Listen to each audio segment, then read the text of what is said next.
director of Immerse Delaware of Waters Corporation. And in his career, his all of research development is through the collaboration between industry and academia. And actually, Dr. Chen, before he joined the Waters, he actually led a vibrational spectroscopy application group in the Thermo Fisher Scientifics. He actually get his PhD in analytical chemistry from University of Albert and MBA from University of Delaware. All right. Thank you so much for the introduction. I want to start off by thanking Tao and Professor Jiang for the invitation. Really appreciate the opportunity. And I also want to congratulate speakers before me, Dr. Chen, Dr. Jiang, for a successful career. So this is really, it's really hard to top after Dr. Chen's career. So I really what I want to do is share a little bit my personal perspective. And I think today we heard about career in academia, we heard about career in pharma, but what I want to share is maybe career in instrument industry. So just a little bit about myself. I don't have many slides, so that's why I'm dragging here. Staying on the title slide. I have a pretty straightforward career, right? I mean, I did my PhD in analytical chemistry, doing mass spec. That was my training. Did a little bit of proteomics. Then my first job was at a Broad Institute right here in Boston. And that was my plan, to really go into academia. That was all my plans throughout my PhD. But then something happened. I was working on this technology called supercritical fluid chromatography. I was providing a lot of feedback to the instrument vendor. Back then was Toledo, AutoChem. So one day the GM just came up to me and said, "Ray, since you are making so much noise, why don't you just come work for us?" That is how I actually got into the instrument industry. Then the rest really is history. You look back and I spent all my career in instrument industry. at Toledo, Waters, a little bit. Then I spent 10 years working for Thermo Fisher, and I recently just came back to Waters to lead this group in Delaware.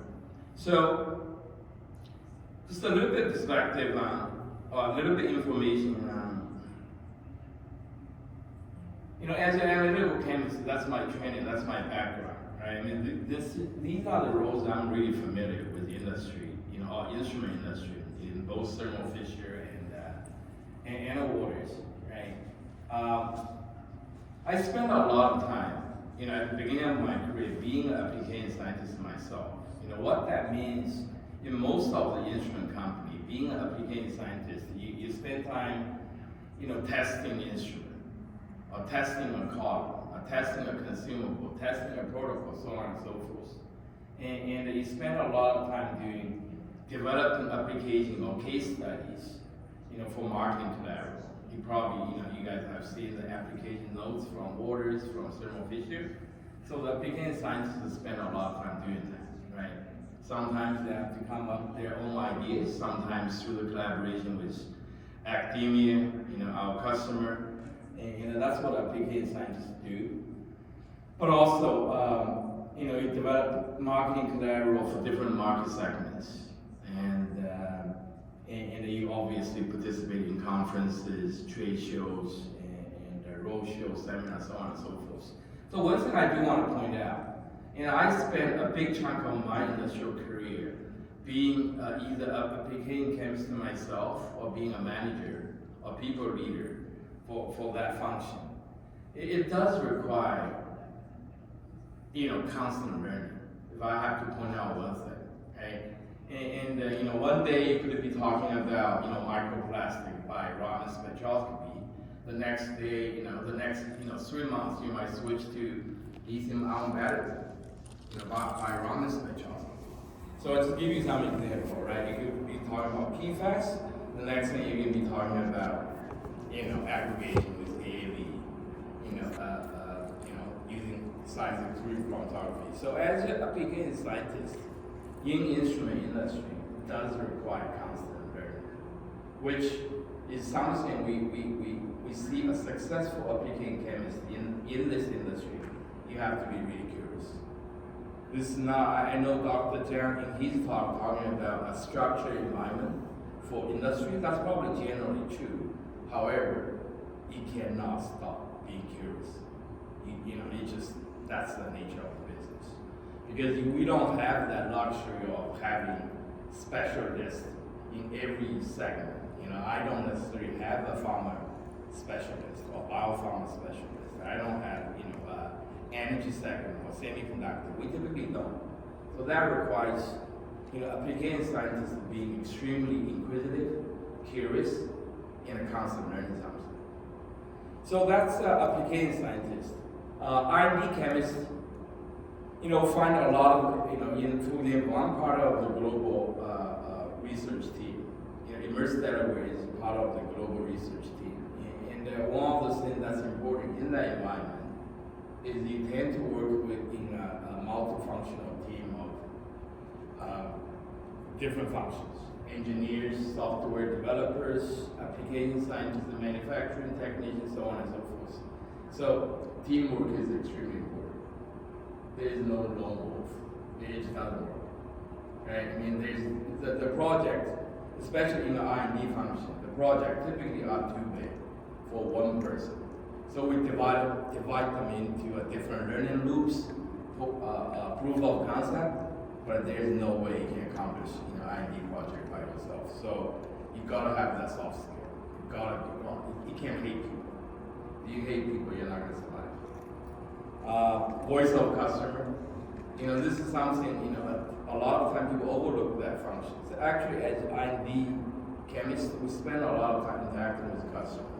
We host and organize, voice of customer events. Because, contrary to what do you think, we don't just lock ourselves in a room, come up with an idea, and make the next generation instrument. Actually, we, in a way, we have to identify the problem, identify the unmet needs from the customer, then we come up with the idea, collaborate, do the proof of concept. So it's a very lengthy process, and but all starts from the voice of customer. So you do have to possess certain skills to listen, to analyze, to synthesize, the data from the voice of customer, which become more and more important. Then, as an R&D chemist, you do a lot of proof of concept work for new technology, new design, new features, which, is probably what you expect. Those are the least challenging, in my opinion, for somebody with an advanced degree. And the other important, character traits we're looking for R&D chemists is you gotta keep abreast, of the new technologies, right? And especially in the research stage of instrument development cycle, you think about what we are working on right now is pretty far away from the commercial product. Sometimes we, just jump on an idea, we think there's a potential, then we act on it. Half of the time, maybe more than half of the time, it doesn't even see, to the next stage.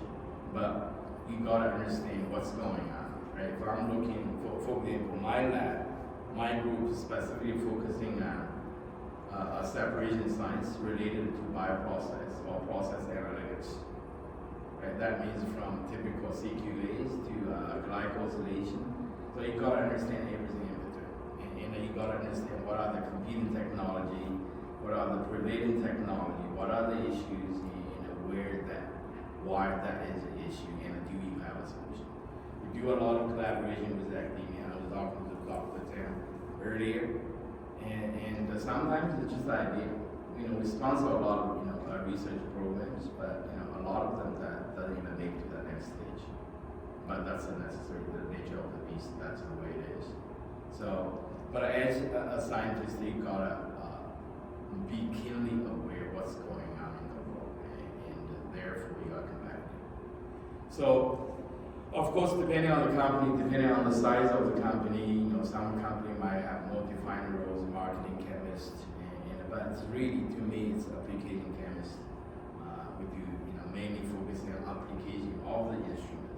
So they are really spending a lot of time working on a commercial product, to say, at least close to a commercial product. Whereas, an IND chemist sometimes we're pretty far away from a commercial product. We might never see a commercial product.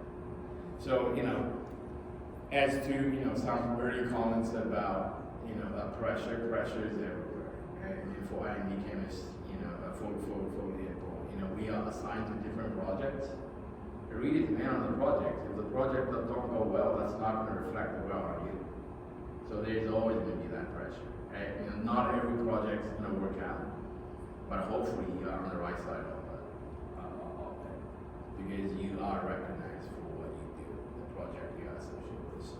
So hopefully that gives you a little bit glimpse about analytical chemist. I'm an analytical chemist by training, and those are the roles I'm very familiar with in the instrument industry. So, I was actually, I think Dr. Chen said earlier, career is, highly personal choice, and I really don't have that much success to share, so to speak. But I did on my way here, I was thinking about, looking back at my career, right? I think I have a few things I would like to share. That's just my, highly personal perspective. Take that as you may. Stay curious. Curiosity is probably one of the most important things. Right? It's important to be curious in academia setting, but it's equally important to be curious in the industry setting. Right? And you gotta stay up to date about the technology and through the trainings, the literature, conferences. We probably hard to believe, we spend a lot of time reading literature. Just like it reminds me of the grad school days. We actually spend a lot of time studying that. Conferences, those are a great opportunity for you to learn, say that, different tracks, different topics. But it is extremely important. Then, the stay curious also means you need to step outside your comfort zone. Right? When I look back on my career, my postdoc training was proteomics. When I was working at a Broad Institute, they asked me to really looking at an analytical platform to support small molecule synthesis. So to me, it's slightly different than my training, but the truth of the matter is, when we hire people, it's extremely rare to find someone exactly what we are looking for. Right? You gotta have the courage and audacity to step outside your comfort zone and still, strive. But also, throughout your career, you gotta be, sometimes the opportunity arises. It's not necessarily just like Dr. Chen said earlier, right? From line manager to a metrics manager, that would be a primary example. But there are some other, occasions. For example, in my career at Thermo Fisher, there's a point of time there was this opportunity asking me to manage a service business. Then you think about application, leading a bunch of PhDs to a service organization where you have a lot of technician level. Some of them don't necessarily even have a college degree. So for me, it's a different crowd of people to manage, but also the objectives is going to be different. As an application, group manager, I'm not sure about how many application notes I can write. How many collaborations. Those are my KPIs. Those are my metrics. But when I was asked to manage a service business, it's about contract retention. It's about the revenue. Do I get the revenue? Did I forecast that right? So it's a different set of metrics. But that gave me a really great exposure to the business side of the things, right? Was that challenging? Yes. Was that, daunting? Yes. But, if you, I don't regret it. It's a good, a 2-year run where I had, a pretty impressive, growth, right? That was right in the middle of the pandemic where we had, supply issue, we had this logistic nightmares where, we cannot deliver service, but yet, we overcame those challenges and delivered fantastic financial results, but also customer satisfaction. But to me, looking back, what's important is, it's a different circumstance, it's a different context of my skill set, and for me to actually have that opportunity to manage a different side of the business, that's a medical. So I guess that's just my example of stepping outside your comfort zone, right? Communication. And I think every speaker talk about, the importance, significance of communication. And many years ago, when I first came to this country, communicating meaning speaking English fluently. But I think today, we, last time we spoke, I think Tal remember this, also at a Pittcon seminary event. I was talking about the importance of communication. But then back then, truthfully, I was really referring to, hey, you gotta speak good English, you're working in a corporate environment. But now, looking back, communication is not just speaking, English. Being able to let people understand you. It's communicating is about, how do you sell your idea to the senior leadership team, to your team member, to your, program manager. It's about how to effectively communicate. I'm a foreigner, I'm an immigrant, so I would never speak perfect English. But I'm spending more time to understand the logic behind it. If I want to, have 5 minutes, with my senior vice president to sell an idea, it's important to understand what's the logic behind it. It's about storytelling. So there are a lot of training opportunities for us, right? There are talk about how to frame your questions, how to prioritize your analysis, how to, have a good storytelling. Those are the great opportunities. How to encourage being a scientist and spend time to understand communication. By communicating, I mean, a strong storytelling, convincing persuasion. So those are extremely important, right?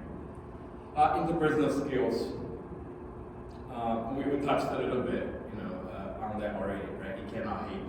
This is the industry that you interact with people. There's no way you can survive, by hating people, right? Say, hey, I just want to keep my head down, doing the science. I want to do my experiment, collecting my data. The truth of the matter is, there's no such environment. You can do this all by yourself, right? It's all about effectively working with your team members. And sometimes, quite frankly, a lot of times, might disagree with you, right? Everybody has a competing priority. How to, make that compromise. How to find that common ground. How to, make your progress, in a concerted way. And those are the important skills you have to learn. And we, have a strong personality. That's my way or highway. And just, today's corporate world, quite frankly, for, right or wrong, it's not going to survive. You're not going to survive with that kind of attitude. Learn the business side. Like, the example Dr. Chen gave earlier, right? She took her time, learning the business, learning from Harvard Business School. I did my MBA when I was working at Thermo Fisher. To me, did I really have a specific reason to do that? For me back then, the real reason is, every time I go to a town hall meeting, to listen to the BU president or division president, people talk about EBITDA, talk about a profit, talk about the operational margin. I just didn't understand what that was. For me, it's, again, curiosity driven. I'm like, okay, companies are paying me, pay my tuition fee for me to do something. If I can do my PhD, I'm probably going to survive that MBA. And it's a commitment. I still remember the days, I took my exam in Paris. I took my exam because, in Beijing because I had trouble. But I had fun doing it. And it really gave me another dimension, a different level of knowledge, on the finance, so it's good. So when that opportunity arises, asking me to manage a business side, I can comfortably converse in those financial terms. I can calculate, I can forecast, and so I still think, if you're working a corporation like Waters or Thermo Fisher, Danaher, and it's probably, if you can, I would strongly encourage you to take the opportunity. If not an MBA, you don't have to do an MBA, but take those training classes. That gives you a different perspective too, right? Sometimes we can be bitter, all the leadership is stupid, we shouldn't be doing that, we shouldn't be doing this. But the problem is, you gotta see their perspective. Companies are very financially driven, right? You gotta understand the case studies, you gotta understand the marketing analytics. So all those things, having that background and it's going to help you see a different perspective. Their perspective, you might agree or disagree, but that's a necessary tool. That might help you get there. Then, last but not least, I was thinking about, I don't know if this is advice, maybe this is as close as I can be, to advice, looking back on my career, right? There are moments, I was upset, I was frustrated for various reasons. We're all living in a very, an era with a lot of drama, to say the least, right? There are a lot of divisions, strong opinions on this, on that, and the truth of the matter is, in your career, in your life for that matter, things don't always work out. Probably more often than not, project doesn't work out because somebody else,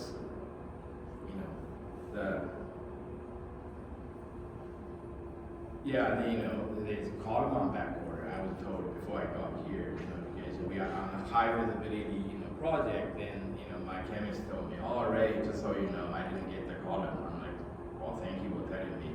I gotta figure out a way to tell the story to my, manager next week. But,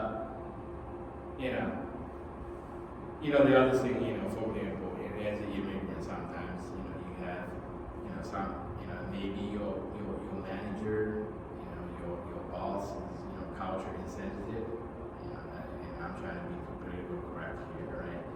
So a lot of things for you to be upset, be frustrated, but the point is, you cannot dwell on.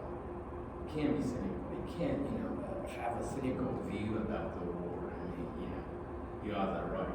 You are always right, and you against the war. You gotta lose that, in my opinion. Take that as you may. There's reason for you to be upset, to be frustrated, but don't be cynical. It shows. And you're going to have the negative energy. You're going to have the negative, aura, if you will. But if you work hard and be kind to people, right?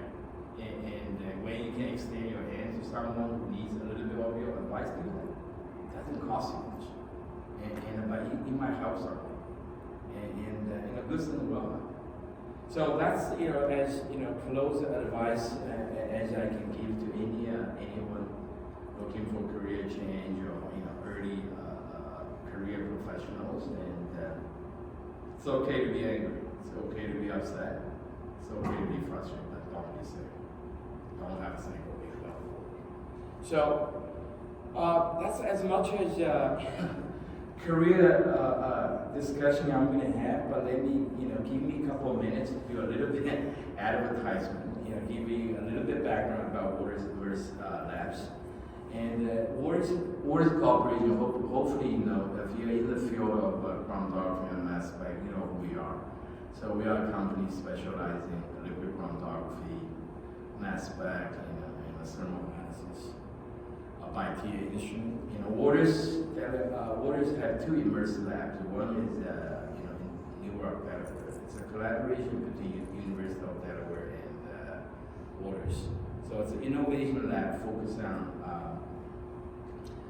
process analytics for bioprocesses. Right now we're focusing on monoclonal antibody production. So we do have some production capability in our own lab, but we're spending a lot of time doing analytics, different modes of chromatography, looking at CQAs, but also we are moving out to, for example, AAV, some new modalities. We have a lot of collaboration going on, and it's an interesting place to be. It's a good place to be during this time. So I do want to advertise, we do have an immediate opening for principal, senior principal level of upstream process engineer or upstream process scientist. If you, know someone, know of someone who might be interested in that position, and reach out to me. It's in cell cultivation, cell culture role. Then we also have a lab not far away from here, University of Cambridge. I don't know if any of you know this place. And if you're going to stay here for a few days, if you're interested to have a tour, it's right in the middle of Kendall Square, I believe. Very impressive lab setting. With some high-end mass spec. If you're interested to have a or University of Cambridge, shoot me an email. I'll be happy to connect you with, my colleagues at University of Cambridge. At the bottom of the slide is my email address. And, so that's all I have. Hopefully, anything I said in public for the past, I don't know, 15, 20 minutes, if I have one or two cents that might be helpful, I'll be very, happy. If you have any questions, I'll be happy to answer that.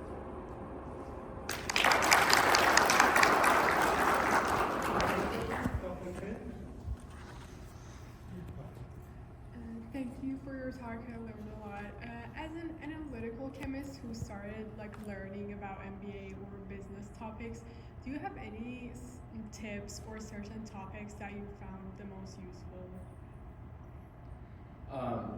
That's a good question. So, in case you haven't heard, it's not, you guys didn't hear that in the back, is, anything would it be interesting or start with? For me is, if you are not going to, take a system manager training, I would think, a good understanding or basic understanding of those financial metrics.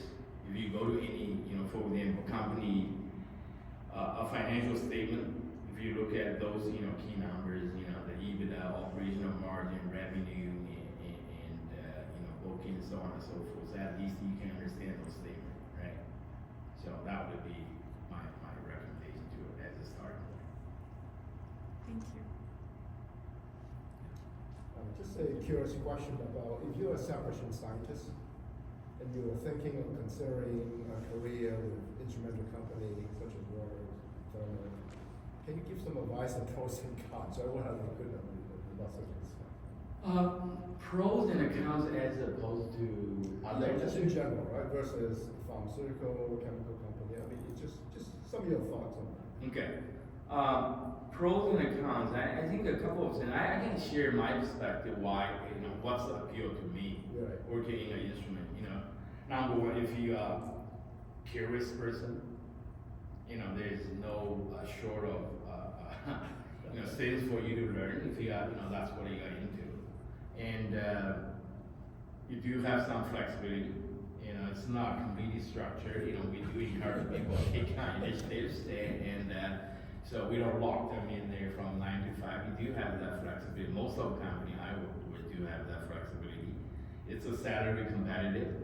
I don't know, because I've been hiring since I returned to Waters. I've been building up this team. I found instrument industry actually salaries are fairly competitive compared to the pharmaceutical industry.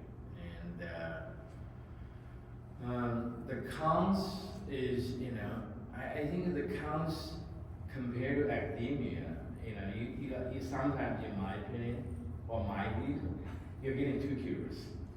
For me, is you gotta let go at some point, right? I mean, you do have a timeline. Say, I have 6 months project. If you're 3 months behind, I gotta ask you stop being curious. Get the results, get the separation down, get the chromograms, get the mass spec, and then sometimes you start to be content with the idea, the notion that sometimes this is good enough. And whereas academia, I collaborated with a lot of professors in my career, and sometimes we really dive deep into additional technique or orthogonal technique, secondary dimension. So I don't know if that's a pros or cons. For me, it's a good place to be, and but you gotta be you gotta be fundamentally interested in science, and then you cannot hate people. I keep emphasizing that. You cannot be a people hater. Right? Any other questions? Okay, if not, let's just say thanks to Dr. Chen again.